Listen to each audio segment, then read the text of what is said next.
بسم اللہ الرحمن الرحیم الحمد للہ رب العالمین والعاقبۃ للمتقین والصلاة والسلام علی سید الانبیاء والمرسلین نبینا محمد وعلی آلہ واصحابہ ومن تبعہم بإحسان الی یوم الدین اما بعد. عن ابی ہریرہ رضی اللہ عنہ ان النبی صلی اللہ علیہ وسلم قال خیر یوم طلعت علیہ الشمس یوم الجمعہ فیہ خلق آدم وفیہ ادخل الجنہ وفیہ اخرج منہا ولا تقوم الساعة الا فی یوم الجمعہ. رواہ مسلم. محترم مشاہدین کرام، معزز ساتھیوں، دینی و ملی نوجوانوں، اسلامی بھائیوں، ماؤں اور بہنوں، تمام قسم کی تعریف، عظمت، بڑائی، کبریائی اللہ رب ذوالجلال کے لیے ہے، جو سارے کائنات کا خالق و مالک ہے، پالنہار ہے. بے شمار درود و سلام نازل ہو آقائے نامدار جناب عربی محمد مصطفیٰ صلی اللہ علیہ وسلم پر، جو پوری دنیا کے لیے رحمت اور رشد و ہدایت بن کر تشریف لائے. محترم مشاہدین کرام، آج کی اس مختصر سی نشست میں بھی گزشتہ نشست کے تعلق سے جو باتیں گزشتہ نشست میں اس ماہ شعبان کے تعلق سے جو باتیں رکھی گئی تھیں، اسی کڑی کو تھوڑا سا آگے جوڑتے ہوئے کچھ اور مزید باتیں آپ کے سامنے عرض کرنا چاہتا ہوں. اسے گزشتہ کی نشست میں اس شعبان کے مہینے کی فضیلت کے تعلق سے چند باتیں حدیث کی روشنی میں عرض کی گئی تھی، اور بتایا گیا تھا کہ شعبان کا مہینہ یہ وہ مہینہ ہے جس میں اللہ کے نبی صلی اللہ علیہ وسلم نفلی روزہ کثرت سے رکھا کرتے تھے، کثرت سے نفلی روزہ اس مہینے میں رکھتے تھے. اور وہیں ایک حدیث کا ذکر کیا گیا تھا کہ اللہ کے نبی صلی اللہ علیہ وسلم نے نصف شعبان یعنی آدھی شعبان کے بعد روزہ رکھنے سے منع بھی فرمایا کہ نہ روزہ رکھو، کہیں یہ روزہ رکھنا تمہارے اصل جو اس کے بعد کا مبارک مہینہ رمضان کا مہینہ جس کا پورے مہینے کا روزہ رکھنا فرض ہے، اس روزے پر کہیں یہ مؤثر نہ ہو جائے جسمانی طور پر. تو اس لیے، اور اسی طرح سے دوسری حدیث بھی بتائی گئی تھی کہ احتیاط کے طور پر شک کا روزہ رکھنا رمضان سے 1 یا 2 دن پہلے اس شعبان کے اختتام پر، اور رمضان مہینے کی ابتدا کے جو ایام ہیں یا شک کی بنیاد پر رمضان مہینے کی ابتدا ہونے سے پہلے 1 یا 2 دن پہلے کوئی بھی روزہ نہ رکھے، شک کی بنیاد پر، احتیاط کے طور پر. آج ہم بات کریں گے اس شعبان کے مہینے میں جو بہت ساری باتیں ہیں، خصوصی طور پر شعبان کی 15 تاریخ کا روزہ جسے شب برات کہتے ہیں، یا جسے اس کا روزہ دن میں روزہ رکھنا اور رات میں خصوصی عبادت کرنا، چراغاں کرنا، قبرستان پر جانا، جس کو شب برات کے نام سے موسوم کیا جاتا ہے، اچھے اچھے پکوان پکانا اسی رات میں، اور نیاز اور فاتحہ اور دیگر رسم و رواج کرنا، اور اسے تقسیم کرنا، اسے کھانا،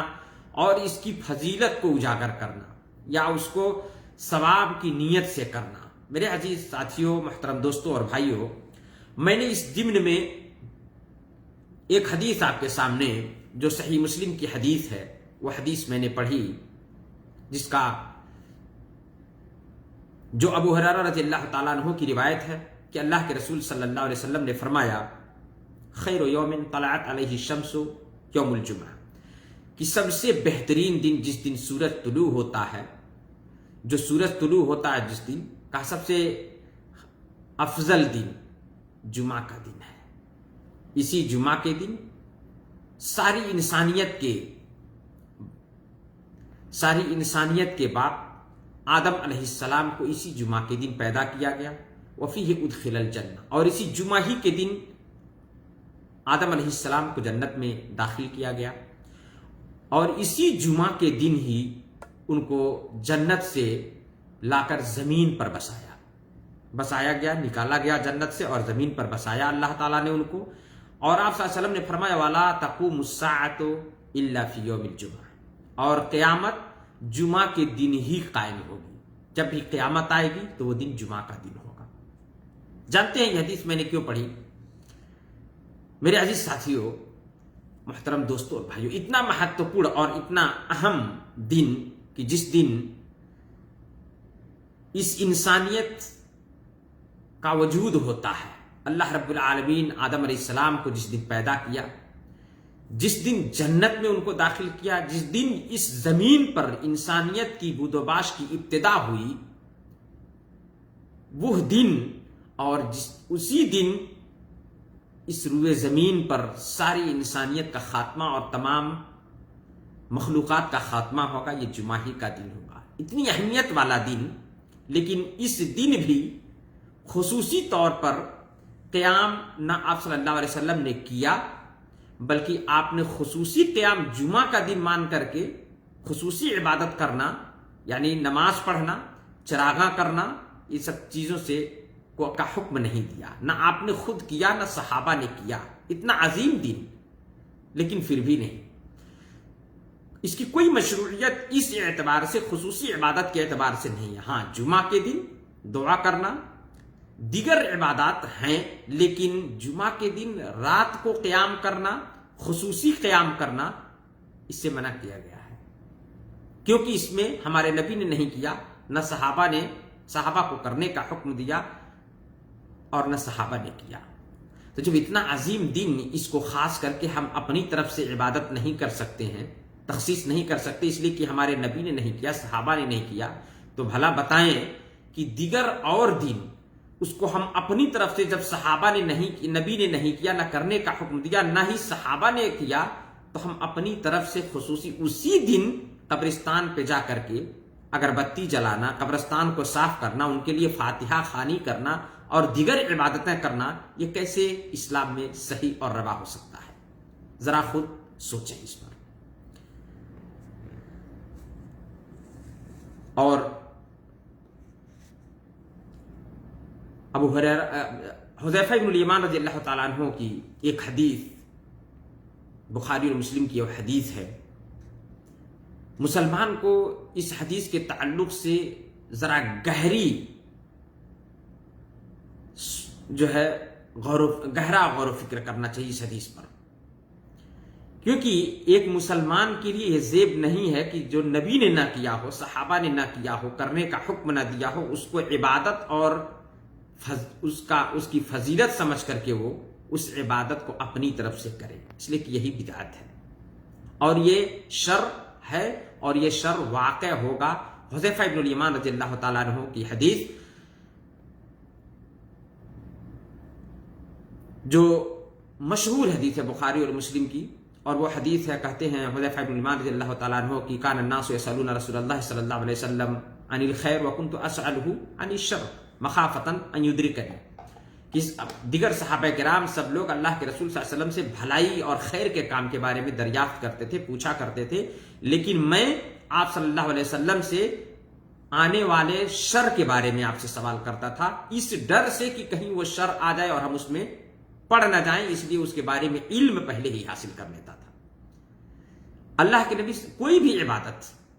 کرنے سے پہلے اس کے بارے میں علم، کیا ہمارے نبی نے کیا، صحابہ کرام نے کیا، یہ جاننا ایک مسلمان کے اوپر واجب ہے، تاکہ وہ نبی صلی اللہ علیہ وسلم کی مخالفت میں نہ پڑے،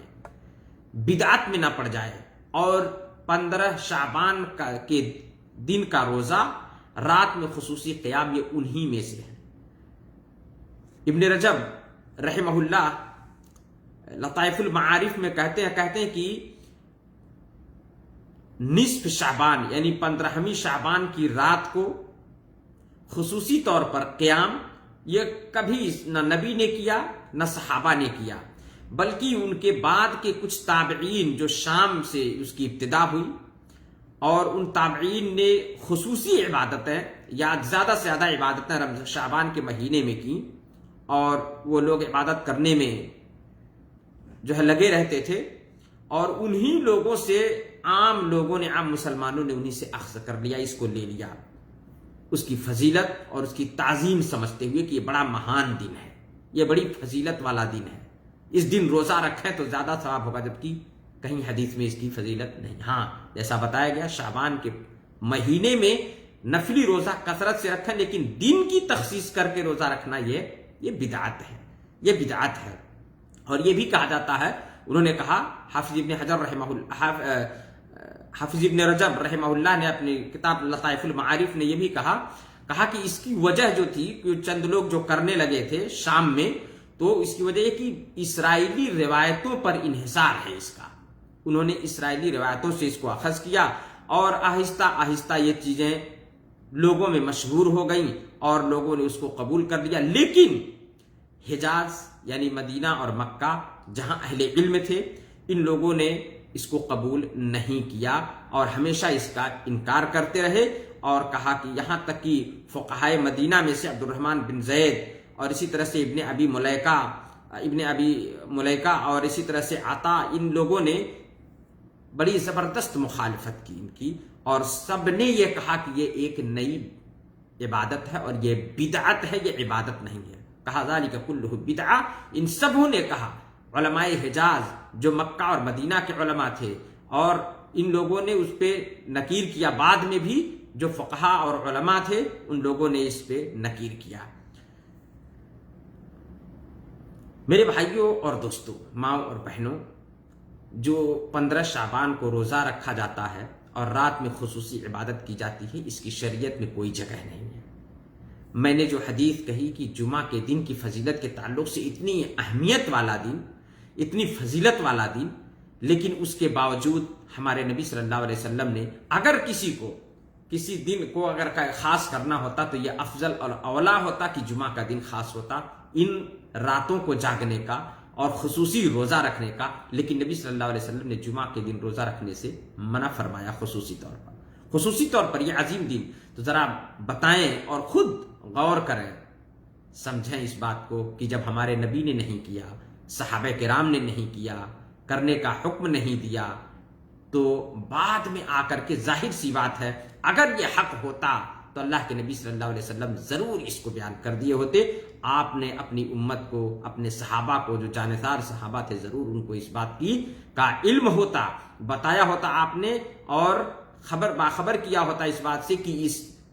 نصف شعبان 15 شعبان کے دن کا روزہ بڑی اہمیت کا روزہ ہے، شعبان میں روزہ اگر نہ رکھ سکو تو نہ رکھو، لیکن 15ویں کو روزہ رکھ لو۔ لیکن ایسا کہیں نہیں ملتا ہے۔ یہ واضح دلیل ہے اس بات کی کہ بعد کے لوگوں نے، اسی لیے حدیث کی کتابوں میں بھی نہیں ملتا، بلکہ جتنی بھی حدیثیں ہیں اس کے تعلق سے، فضیلت کے تعلق سے، سب کے سب سند کے اعتبار سے ضعیف ہیں، جس سے استدلال کرنا فضائل میں بھی، چونکہ دن اور عبادت کو خاص کرنا اور اس کی فضیلت کو اجاگر کرنے کے تعلق سے کہا کہ یہ حدیثیں اس قابل نہیں ہیں کہ جس سے دلیل لی جا سکے، جس کو دلیل کے طور پر استدلال کیا جا سکے۔ جس حدیث سے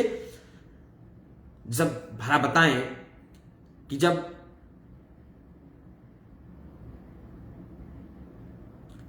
لیلۃ القدر جو اتنی عظیم رات ہے، جس رات کی عبادت کو اللہ خصوصی طور پر پسند فرماتا ہے، قرآن میں اس کا تذکرہ کیا گیا، ہمارے نبی نے کبھی نہیں چھوڑا، صحابہ کرام کو ابھارتے رہے، آپ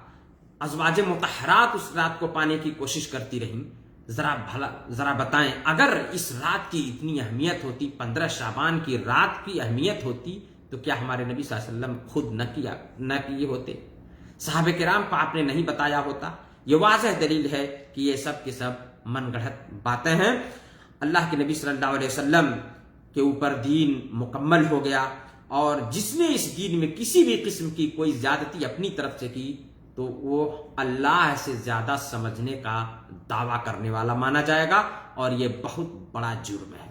تو جو دعویٰ کرنے والا ہے اسی کی طرح سے اس پر عمل کرنے والا بھی ہوگا اور جرم میں شامل ہوگا۔ اور اللہ تعالیٰ نے قرآن کریم کے اندر دین کی تکمیل کی آیت کریمہ نازل فرمائی اور کہہ دیا الیوم اکملت لکم دینکم واتممت علیکم نعمتی، کہ دین کی تکمیل ہو گئی۔ اے نبی، ہم نے آج کے دن آپ کے دین کو آپ کے لیے مکمل کر دیا اور اپنی نعمتیں نچھاور کر دیں، اور میں آپ سب کے لیے دین اسلام کو دین کے اعتبار سے مانتے ہوئے میں راضی ہو گیا۔ میرے عزیز ساتھیوں، محترم بھائیوں، ذرا ہوش کے ناخن لیں۔ ہمیں بدعات میں الجھا کر سنت سے دور کر دیا جاتا ہے، ہمیں رسم و رواج میں الجھا کر ہمیں اپنی اصل اور اپنے قرآن و سنت سے دور کر دیا جاتا ہے۔ نبی سے محبت کے نام پر جھوٹے دعوے کر کے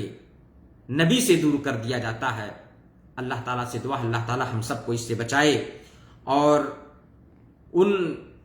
تمام بدعات سے ہمیں بچنے کی توفیق دے جو بعد میں آئیں اور عبادت کے طور پر فضیلت کے نام پر، فضیلت کے لیے، ثواب کے لیے اس کو خصوصی طور پر کچھ لوگوں نے اپنے پیٹ پالنے کے لیے بنا لیا۔ اللہ ہم سب کو ایسے لوگوں سے دور رکھے، ہمیں حقیقی طور پر اپنے نبی پاک صلی اللہ علیہ وسلم سے محبت کرنے والا بنا دے، اور ہم تبھی بن سکتے ہیں جب ہم ان واجبات جو ہمارے اوپر واجب ہے کم سے کم دین سیکھنا، اس کو جب ہم سیکھ لیں گے، جان لیں گے۔ اس لیے ہر مسلمان کو اپنے نبی پاک صلی اللہ علیہ وسلم کے طریقہ کار سے، جو